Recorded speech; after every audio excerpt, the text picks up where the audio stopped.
నమస్తే, welcome to AP 13 news. ముందుగా headlines చూద్దాం. భారత దౌత్యవేత్తను చంపాలంటూ గురుద్వారాలపై పోస్టర్లు. నటుడు సిద్ధార్థకు ప్రకాష్ రాజ్ క్షమాపణలు. రికార్డుల గణనాథుడు ఖైరతాబాద్ బడా గణేష్ ఒక్కరోజే 10 లక్షల మంది దర్శనం. భారత్ వ్యతిరేక కార్యకలాపాలను కట్టడి చేసే విషయంలో కెనడా సర్కారులో చిత్తశుద్ధి కనిపించడం లేదు. ఇందుకు నిదర్శనంగా ఇప్పటికీ కెనడాలోని పలు గురుద్వారాల వద్ద భారత దౌత్యవేత్తను అంతం చేయాలంటూ పోస్టర్లు దర్శనమిస్తున్నాయి. ఈ ఏడాది జూన్ 18న ఖలిస్తాన్ నేత హార్దీప్ సింగ్ నిజ్జర్ను గుర్తు తెలియని వ్యక్తులు చంపిన తర్వాత ఈ విషయంలో భారత్ ప్రమేయం ఉందంటూ భారత దౌత్యవేత్తలను కెనడా బహిష్కరించడం తెలిసిందే. ఈ పరిణామం తర్వాత భారత దౌత్యవేత్తలను అంతం చేయాలంటూ పోస్టులు వెలిశాయి. అవి ఆన్లైన్లోనూ దర్శనమిచ్చాయి. గురుద్వారాల గోడలపై అంటించడం కూడా కనిపించింది. నిజ్జర్ హత్య ఘటన తర్వాత భారత్ కెనడా మధ్య సంబంధాలు మరింత వేడెక్కడం తెలిసిందే. భారత్ వ్యతిరేక శక్తులకు కెనడా ఆశ్రయం కల్పిస్తుందంటూ భారత సర్కార్ నిరసన వ్యక్తం చేసింది. సీనియర్ నటుడు ప్రకాష్ రాజ్ మరో నటుడు సిద్ధార్థకు కర్ణాటక ప్రజల తరపున క్షమాపణలు చెప్పారు. తన సినిమా చిత్త ప్రకారం కోసం సిద్ధార్థ బెంగళూరు వచ్చారు. మీడియా సమావేశంలో ఆయన మాట్లాడడం ప్రారంభించడానికి ముందు కన్నడ అనుకూల సంస్థల సభ్యులు ఆటంకం కలిగించారు. ఈ కార్యక్రమాన్ని నిలిపివేయాలని డిమాండ్ చేశారు. ఆందోళన కొనసాగుతున్నా సరే సిద్ధార్థం మాట్లాడడం కొనసాగించడం ప్రారంభించారు. తన కావేరీ ఉద్యమానికి మద్దతు తెలపాలని నిరసనకారులు సిద్ధార్థను డిమాండ్ చేయడంతో పరిస్థితి మరింత ఉధృతంగా మారింది. దీంతో సిద్ధార్థ చేతులు జోడించి అభిమానులకు ధన్యవాదాలు చెబుతూ కార్యక్రమం నుంచి వెళ్లిపోయారు. ఈ ఘటనపై స్పందించిన ప్రకాష్ రాజ్ ఎక్స్ ద్వారా సిద్ధార్థకు క్షమాపణలు తెలియజెప్పారు.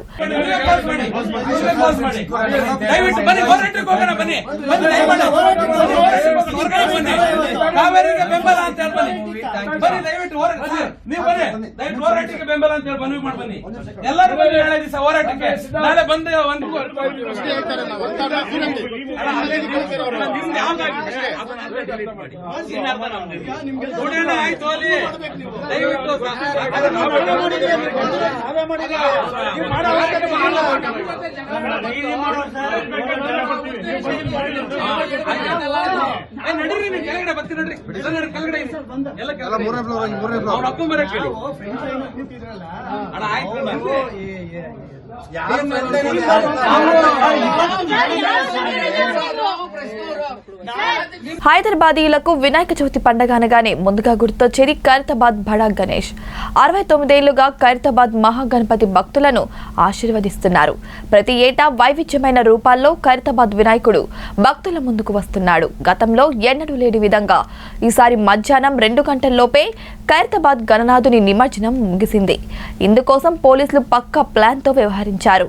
బడా గణేష్ శోభయాత్ర నిమజ్జనాన్ని ప్రత్యక్షంగా తిలకించేందుకు గురువారం లక్షల మంది జనం ట్యాంక్ బండ్ పరిసర ప్రాంతాలకు తరలివచ్చారు. కళ్యాణ్ 4 దశ వారాహి యాత్రను విజయవంతం చేయాలని జనసేన రాజకీయ వ్యవహారాల కమిటీ చైర్మన్ నాదెండ్ల మనోహర్ అన్నారు. పార్టీ జిల్లా నగర అధ్యక్షుల సమావేశంలో ఆయన గురువారం మాట్లాడారు. టీడీపీతో పొత్తుపై పవన్ కళ్యాణ్ నిర్ణయానికి జనామోదం ఉందన్నారు. వారాహి యాత్ర అక్టోబర్ 1న అవనిగడ్డలో ప్రారంభమవుతుందన్నారు.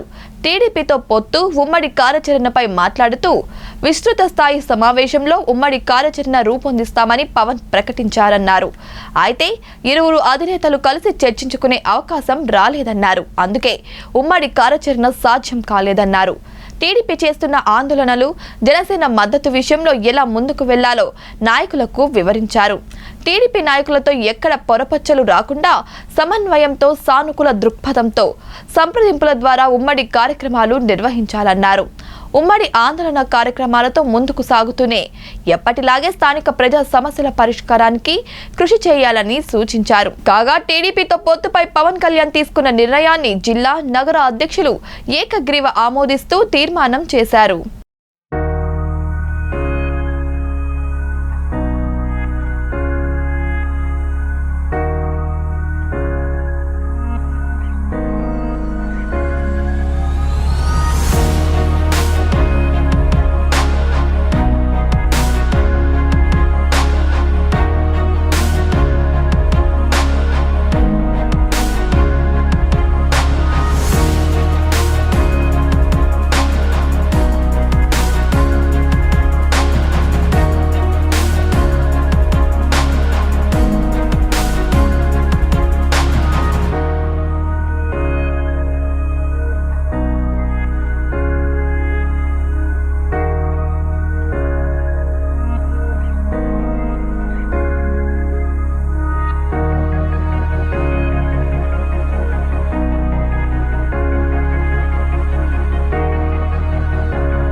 ఒంగోలులో ముస్లిం పెద్దల ఆధ్వర్యంలో ఏర్పాటు చేసిన మిలాద్ ఉన్ నబీ వేడుకల్లో కలెక్టర్ డాక్టర్ జి సృజన గురువారం పాల్గొన్నారు.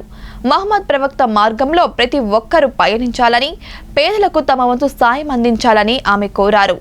SP Krishnakant, MP Sanjeev Kumar, MLA Hafeez Khan, mayor Ramaiah, DCCB chairman Vijay Manohari, మాజీ ఎంపీ బుట్ట రేణుక, మాజీ ఎమ్మెల్యే మోహన్ రెడ్డి, ముస్లిం సోదరులు పాల్గొన్నారు.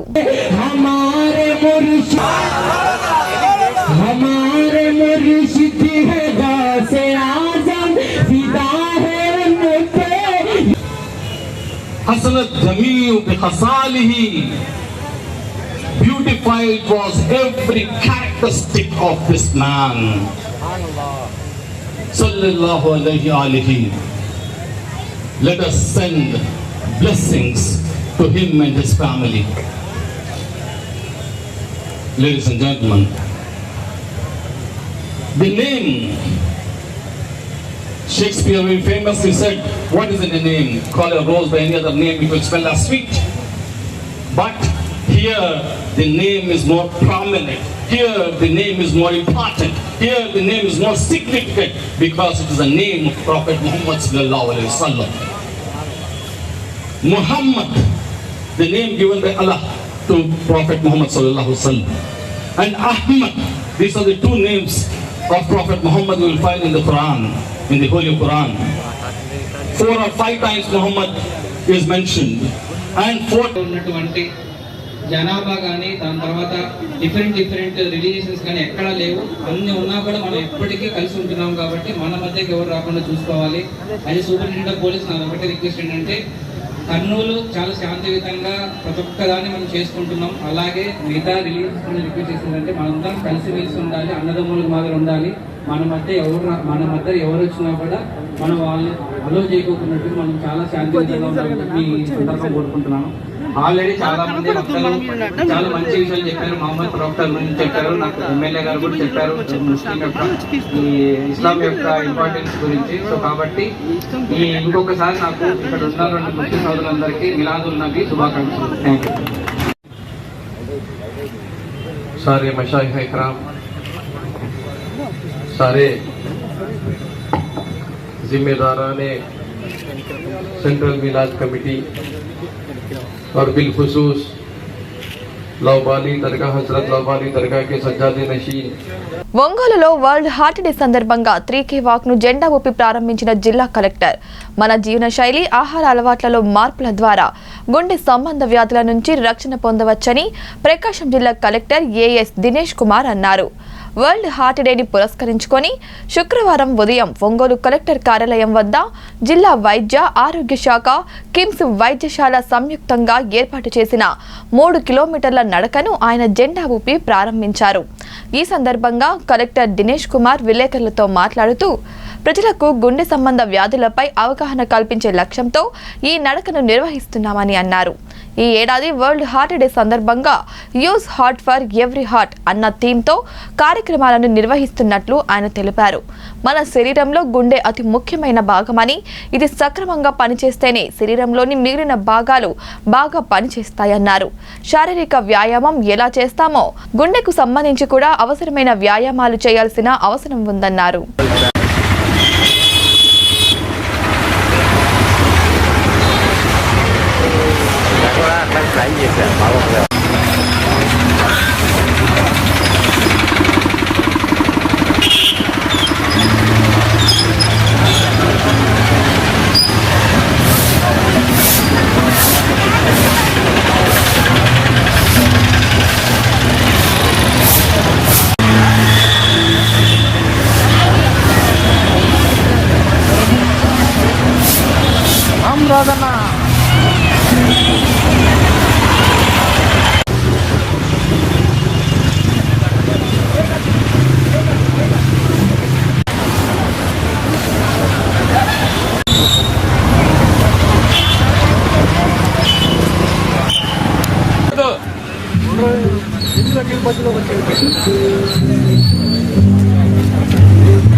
Being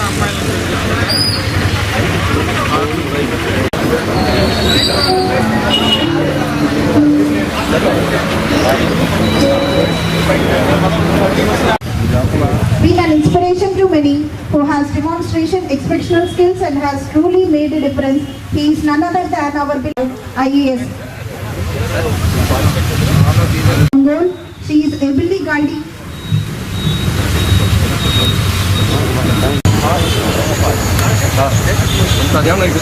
I request. శ్రీకాకుళం జిల్లా టెక్కలి నియోజకవర్గం సంత బొమ్మాలి మండలం మారుమూల గ్రామమైన ఆకాశలకవరం పంచాయతీ ఇదే గ్రామానికి చెందిన పరపటి ధర్మారావు చంద్రకళ కుమార్తె సువర్ణ ఇటీవలే గ్రూప్ 1లో డిప్యూటీ కలెక్టర్గా విజయం సాధించారు. శ్రీకాకుళం జిల్లాకే కాదు గ్రామానికి పేరు సంపాదించి పెట్టిన సువర్ణ ఆమె తమ తల్లిదండ్రులతో పాటు అదే పంచాయతీ సుగ్గువానిపేటకి చెందిన పోలీస్ శాఖలో విధులు నిర్వర్తిస్తున్న దిశ డీఎస్పీ శ్రీకాకుళం ఎస్ వాసుదేవ్ను మర్యాదపూర్వకంగా కలుసుకున్నారు. డీఎస్పీ వాసుదేవ్ స్వాగతిస్తూ ఆమెను తల్లిదండ్రులను శాలువాతో సన్మానించి అభినందించారు. కాసేపు ముచ్చటిస్తూ జిల్లాకే కాదు గ్రామానికి గర్వకారణం తెచ్చి ఎంతో పేరు ప్రఖ్యాతలు సంపాదించినందుకు ప్రత్యేక అభినందనలు తెలిపారు. ప్రజలకు మంచి సేవలు అందించి ప్రజలు అభినందనలు పొందాలని డీఎస్పీ వాసుదేవ్ కొనియాడారు. ఈ కార్యక్రమంలో ఎస్ఐ చంద్రకళతో పాటు పోలీస్ సిబ్బంది పాల్గొన్నారు.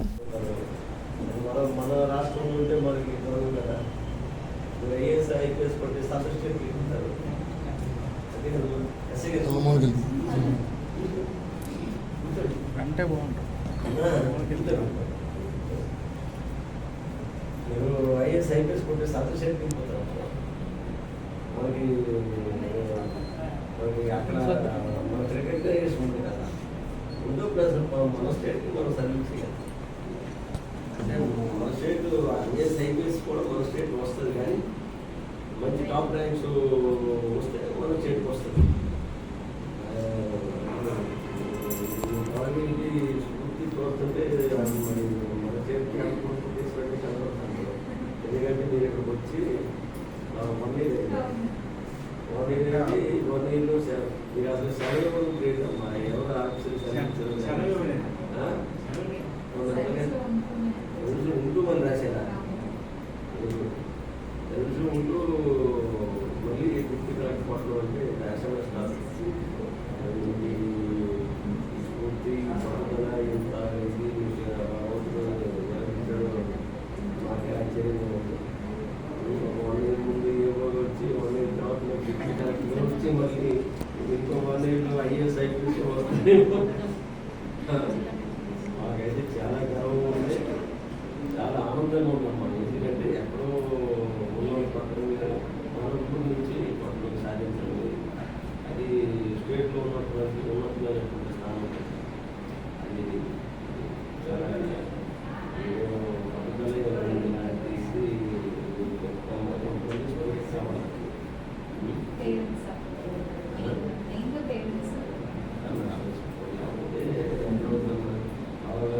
యాక్టివ్ పర్సన్ కూడా ఏవో యాక్టివిటీస్ చేస్తూ ఉండేవాడు. అక్కడ ఉన్నప్పుడు కూడా మండలంలోని గోరింట గ్రామంలో ఎక్సైజ్ కాంప్లెక్స్ భవన నిర్మాణానికి ఎక్సైజ్ శాఖ మంత్రి కె నారాయణస్వామి గురువారం శంకుస్థాపన చేశారు. ఈ సందర్భంగా ఆయన మాట్లాడుతూ ఈ కాంప్లెక్స్ నిర్మాణం పూర్తయితే స్థానికులకే ఉద్యోగ అవకాశాలు కల్పిస్తామని చెప్పారు. పరిశ్రమల శాఖ మంత్రి గుడివార అమర్నాథ్ మాట్లాడుతూ ఎక్సైజ్ కాంప్లెక్స్ ఈ ప్రాంతానికి రావడం వల్ల స్థానికులకు ఉపాధి లభిస్తుందన్నారు. ముఖ్యమంత్రి విశాఖ వస్తున్న నేపథ్యంలో భీమిలి ప్రాంతానికి ప్రాముఖ్యత పెరిగిందని చెప్పారు. భీమిలి నియోజకవర్గంలో ప్రభుత్వం సుమారు 100 కోట్ల రూపాయల పెట్టుబడి పెట్టబోతున్నట్టు YCP Uttarandhra regional coordinator Y V Subbareddy తెలిపారు. స్థానిక ఎమ్మెల్యే ముత్తంశెట్టి శ్రీనివాసరావు అధ్యక్షతన జరిగిన ఈ కార్యక్రమంలో ZP chairperson Subhadra, tourism excise శాఖ special chief secretary Rajat Bhargava, Bheemili RDO Bhaskar Reddy, MPP Majji Sharada Priyanka, ZPTC సభ్యుడు కోరాడ వెంకట్రావు తదితరులు పాల్గొన్నారు.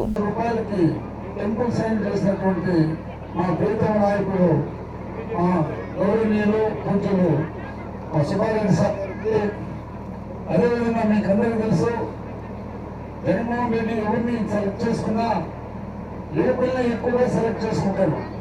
మీరు అడగచ్చు, నువ్వు మీకు ఏజ్ ఎక్కువైంది కదా నిన్న ఎంత సెలెక్ట్ చేశారని క్వశ్చన్ వేస్తారేమో మీరు. ఎందుకు ఆ మాట అంటున్నానంటే, అమర్నాథ్ అనే మనకి ఇప్పుడు పరిశ్రమ శాఖ మంత్రి గారు జగనానికి అత్యంత ప్రీతిపాత్రుడు. నిజంగా ఆయన ఏ లగ్నంలో ఈ శాఖని తీసుకున్నారు కానీ వారు ఆధ్వర్యంలో అన్ని దగ్గర ఎంఓఎన్ ఏ విధంగా జరిగింది. ఈ వైజాగ్ అంటేనే జగన్మోహన్ రెడ్డి గారికి ఇది ప్రపంచ పదంలో ఒకటిగా తీర్చిదిద్దాలని, దీనికి పురాతన చరిత్ర ఉందని, ఇక్కడ క్యాపిటల్ తీసుకొని రావాలనే ఒక దృక్పథంతో, ఇక్కడనే అన్ని పరిశ్రమలు రావాలనే ఒక ఆలోచనతో మన జననేత జగన్మోహన్ రెడ్డి గారు ఆశయాల్ని తూచా తప్పకుండా పాటిస్తూ అన్ని రకాలుగా నాకు కూడా తోడ్పడుతూ మా నియోజకవర్గాన్ని కూడా ఇంకా రామాయపట్నం పోర్టు పనులు వేగంగా జరుగుతున్నాయని, పోర్టు పనుల ప్రగతి చాలా బాగుందని రాష్ట్ర పరిశ్రమలు వాణిజ్య శాఖ కార్యదర్శి యువరాజ్ అన్నారు. గురువారం ఆయన రామాయపట్నం పోర్టు ప్రగతిని జిల్లా కలెక్టర్తో కలిసి సమీక్ష చేశారు. పోర్టులో జరుగుతున్న మొదటి బెర్త్ నిర్మాణ పనులను పరిశీలించారు. మొదటి ఓడపోర్టులో రావడానికి బెర్త్ నిర్మాణంతో పాటు అన్ని మౌలిక సదుపాయాలు డిసెంబర్ నాటికి పూర్తి చేయాలని సూచించారు.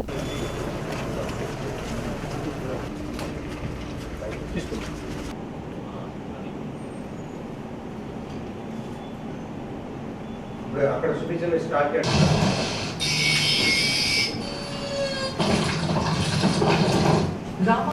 Red flies road approach road మనం వచ్చింది చెయ్యి రోడ్ ఇది రోడ్ సార్ ఇది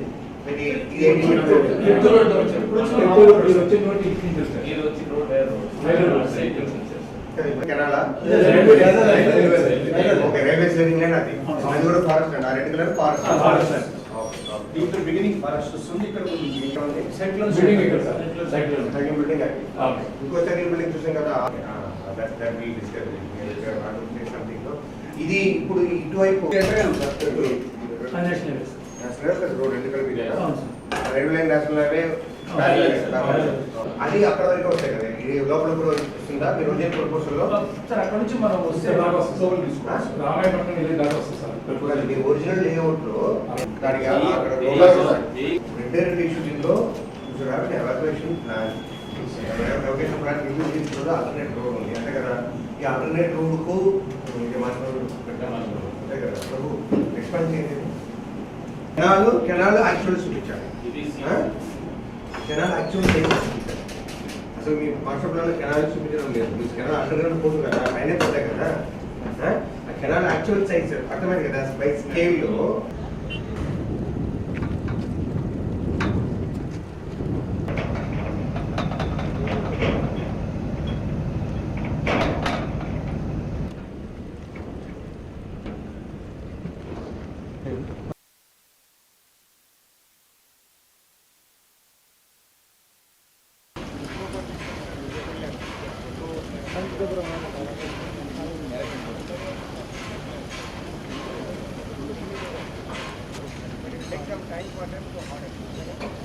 విశాఖ శ్రీ శారదా పీఠాధిపతులు స్వరూపానందేంద్ర స్వాత్మానందేంద్ర సరస్వతి స్వాములు చేపట్టిన చతుర్మాస్య దీక్ష శుక్రవారం ముగిసింది. రిషికేశ్ వేదికగా జూలై 3వ తేదీన దీక్షకు శ్రీకారం చుట్టారు. అక్కడ తెల్లవారుజామున గంగా తీరంలో వపన సంస్కారం అనంతరం స్నానమాచరించారు. గంగమ్మ తల్లికి పూజలు చేసిన తర్వాత విశాఖ శారదాపీఠ రిషికేశ్ ఆశ్రమంలో దీక్షను విరమించారు. ఈ సందర్భంగా భగవద్గీతను కొద్దిసేపు పారాయణ చేశారు. అనంతరం వీరభద్ర మందిరాన్ని దర్శించి విశేష అభిషేకం నిర్వహించారు. చతుర్మాస్య దీక్ష ముగించడంతో పీఠాధిపతులు స్వరూపానందేంద్ర సరస్వతి స్వామి శనివారం సాయంత్రానికి విశాఖ చేరుకుంటారు. విశాఖ శారదా పీఠాధిపతులు తమ చతుర్మాస్య దీక్షను ఏటా రిషికేశ్ వేదికగా చేపట్టడం ఆనవాయితీగా పాటిస్తున్నారు. దీక్ష సమయంలో లోక కళ్యాణార్థం విశేష పూజలు, వైదిక కార్యక్రమాలు చేపడుతున్నారు.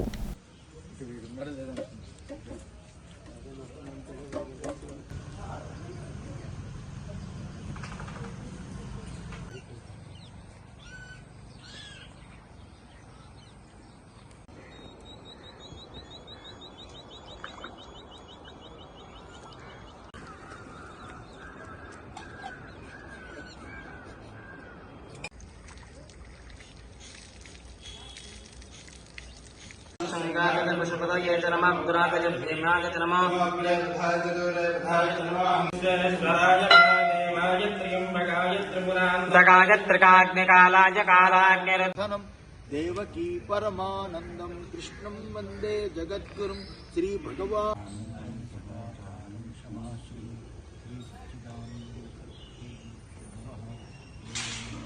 సైకో జగన్ ప్రభుత్వానికి రోజులు దగ్గర పడ్డాయని టీడీపీ పార్లమెంటు మహిళా అధ్యక్షురాలు సుంకర పావని పేర్కొన్నారు. చంద్రబాబు అక్రమ అరెస్టును నిరసిస్తూ కాకినాడలో వివేకానంద పార్క్ వద్ద కొవ్వొత్తుల ర్యాలీ నిర్వహించారు. ఈ సందర్భంగా ఆమె మాట్లాడారు. అవినీతి పరులు దర్జాగా బయట తిరుగుతుంటే నీతిమంతులు జైల్లో ఉన్నారని, వైసీపీ అధికారంలోకి వచ్చినప్పటి నుంచి ప్రజలకు రక్షణ లేదన్నారు. ఈ ప్రభుత్వం పోలీసులను అడ్డం పెట్టుకొని రాజ్యం మేలుతుందని, ఈ ప్రభుత్వానికి నూకలు చెల్లే రోజులు త్వరలోనే ఉన్నాయన్నారు. ఈ కార్యక్రమంలో తెలుగు మహిళలు పాల్గొన్నారు.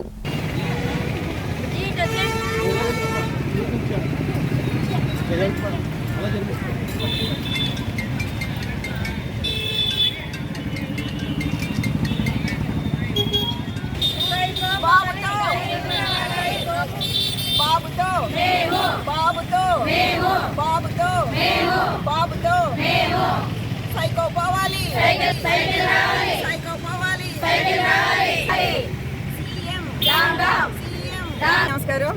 ఏదైతే స్కిల్ డెవలప్మెంట్ కేసులో చంద్రబాబు నాయుడు గారిని అరెస్ట్ చేసి దాదాపుగా ఈ రోజుకి 20 రోజులు కావస్తూ ఉంది. ఎటువంటి ఆధారం లేనటువంటి ఒక అక్రమ కేసులో చంద్రబాబు నాయుడు గారిని అరెస్ట్ చేసి ఆయన ఒక అపరాధిగా నిరూపించి ఆయన ఏదో అన్యాయం చేసేసారు, చాలా డబ్బులు కొట్టేశారు అని చెప్పి చూపించడానికి ప్రయత్నం చేస్తున్నటువంటి ఈ రాష్ట్ర ప్రభుత్వానికి కానీ జగన్మోహన్ రెడ్డి గారికి కానీ తెలియని విషయం ఏంటంటే, ఆ నాయకులు ఎవరైతే ఉన్నారో, జగన్మోహన్ రెడ్డి గారి నాయకులు ఎవరైతే ఉన్నారో, ఆయన పాలనలో ఉన్న నాయకులందరూ కూడా వాళ్ళ నాయకులు ఏంటో అన్నది కూడా మర్చిపోతున్నారు. దాదాపుగా లక్షల కోట్లు అవినీతి చేసి 15 నెలలు జైల్లో ఉన్నటువంటి వ్యక్తి ఈరోజు రాష్ట్రానికి సీఎంగా వచ్చినప్పటి నుండి కూడా కేవలం రాష్ట్ర అభివృద్ధి కాకుండా ప్రజల్ని ఎన్నో రకాలుగా ఇబ్బందులు పెడుతూ ఒక్క ప్రతిపక్ష పార్టీలో ఉన్నటువంటి నాయకులందరినీ కూడా రాజకీయ కక్షతో అనేక కేసులు బనాయిస్తూ వాళ్ళందరినీ ఇబ్బంది పెట్టడానికి ఈరోజు అధికారం చేపట్టారు అన్నదానికి వాస్తవంగా ఈరోజు జరుగుతున్న పరిస్థితులు మీరందరూ కూడా తెలుసుకోవాలి. ఎందుకంటే ఏదైతే స్కిల్ డెవలప్మెంట్ కేసు అని చెప్పేసి పదే పదే చెప్తున్నారో అందులోని వాస్తవాలు ఈరోజు ప్రజలందరూ కూడా తెలుసుకోవాల్సిన అవసరం ఉంది. దాదాపుగా 3,300 కోట్లతో ఈరోజు స్కిల్ డెవలప్మెంట్ ప్రాజెక్ట్ని డిజైటెక్ అదేవిధంగా సీమెన్ కంపెనీలతో ఒప్పందం చేసుకోవడం జరిగింది. అందులో 10% వాటా, కేవలం 10% వాటా రాష్ట్ర ప్రభుత్వం జీఎస్టీతో కలిపి 370 కోట్లు మరి ప్రభుత్వ వాటా దానికి చెల్లించడం కూడా జరిగింది. అయితే మాత్రం వాస్తవం ఈరోజు 370 కోట్లు చంద్రబాబు నాయుడు గారు కొట్టేశారని చెప్తున్నారు. అయితే సీమెన్ కానీ అదేవిధంగా డిజైటెక్ సంస్థలు రెండు కూడా వాటిని ఏ విధంగా ఈ ప్రాజెక్ట్ పరంగా ఉపయోగించారో, వేటికి ఆ నిధులు తరలించారో కూడా చెప్పడం జరుగుతూ ఉంది. ఇవన్నీ కూడా హైకోర్టు కూడా నమ్మి వాటి పరంగా ఎక్కడ కూడా ఏది అవినీతి జరగలేదని చెప్పేసి చెప్తున్న వాస్తవాలు మనం చూస్తూ ఉన్నాం. అదేవిధంగా చూసుకున్నట్టయితే జగన్మోహన్ రెడ్డి ప్రభుత్వమే గతంలో ఒక నివేదిక కూడా విడుదల చేయడం మనం అందరం కూడా ఇది ఏదైతే స్కిల్ డెవలప్మెంట్ ప్రాజెక్టులో ఎటువంటి అవినీతి జరగలేదు అని చెప్పి అభినందిస్తూ ఒక నివేదిక కూడా విడుదల చేయడం వాస్తవం. ఇన్ని వాస్తవాలు కళ్ళకి ఎదురుకుండా కనబడతా ఉంటే కేవలం అవినీతి జరిగిపోయింది అని చెప్పి కేవలం రాజకీయ కక్షతో చంద్రబాబు నాయుడు గారిని అరెస్ట్ చేసి జైల్లో పెట్టడం అన్నదైతే మాత్రం ఈ రాష్ట్ర ప్రజలు చేసుకున్న దురదృష్టం అని చెప్పేసి కూడా తెలియజేసుకుంటా ఉన్నాం. ఏదైతే చంద్రబాబు నాయుడు గారిని అరెస్ట్ చేసామని చెప్తున్నారు కానీ ప్రజలందరూ కూడా గమనించండి, చంద్రబాబు నాయుడు గారిని కాదు అరెస్ట్ చేస్తా, ఆంధ్ర రాష్ట్ర అభివృద్ధిని అరెస్ట్ చేసి లోపల పెట్టారని చెప్పేసి కూడా తెలియజేసుకుంటా ఉన్నాను. ఎందుకంటే ఈ జగన్మోహన్ రెడ్డి పాలన. ఇవాల్టి బులెటిన్ అప్డేట్స్. Keep watching.